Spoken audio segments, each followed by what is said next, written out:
कृष्ण और बलराम का जन्म। यह कहानी शुरू होती है वसुदेव और देवकी के विवाह से। शादी के मंडप से वधूवर अपने घर लौट रहे थे। देवकी का भाई युवराज कंस स्वयं रथ हाँक रहा था। कंस बहुत क्रूर था और लोग उसे डरते थे। अचानक आकाशवाणी ने उन्हें चौंका दिया। कंस, जल्द ही देवकी के 8वें पुत्र के हाथों तुम्हारी मृत्यु होगी।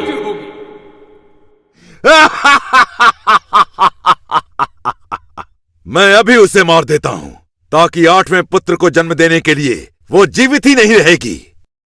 ऐसा मत करो कंस, वो तुम्हारी बहन है। उसने तुम्हारा क्या बिगाड़ा है? और वो बच्चा तो अभी जन्मा भी नहीं है।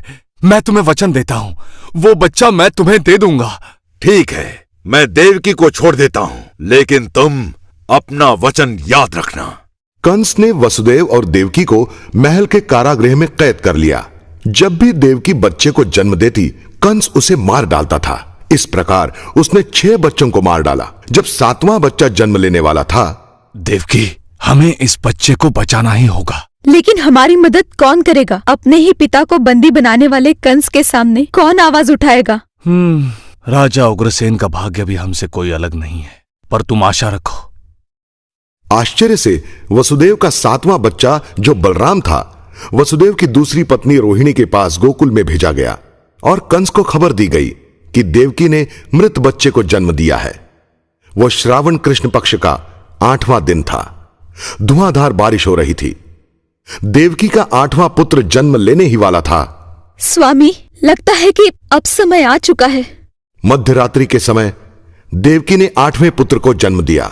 मेरे पुत्र के लिए मुझे कुछ करना ही होगा, लेकिन ये जंजीरें। अचानक सारी जंजीरें टूटकर गिर गई। कारागृह के दरवाजे अपने आप खुल गए और वसुदेव तुरंत उस बच्चे को लेकर गोकुल की ओर बढ़ा। गोकुल यमुना के दूसरे किनारे पर था और यमुना में भारी बाढ़ आई थी। पर जैसे ही वसुदेव नदी के करीब आया, पानी अचानक 2 भागों में बंट गया, जिसके बीच से वसुदेव गोकुल की तरफ चलने लगा। जब वो गोकुल के नजदीक आया, अरे, नवजात शिशु के रोने की आवाज शायद नंद के घर से आ रही है। नंद की पत्नी यशोदा ने एक लड़की को जन्म दिया था। एक लड़की को कंस नहीं मारेगा, यह सोचकर वसुदेव ने अपने 8वें बच्चे को नंद के घर में रखा और उस बच्ची को लेकर वो मथुरा लौट आया। जैसे ही वसुदेव कारागृह में पहुंचा, दरवाजे अपने आप बंद हो गए। जल्द ही कंस भी कारागृह में पहुंच गया।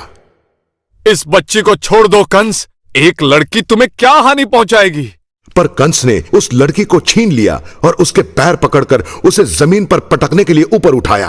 पर वो लड़की उसके हाथों से छूटकर आकाश में उड़ गई। तुम्हारा वध करने वाला तो अभी जीवित है कंस।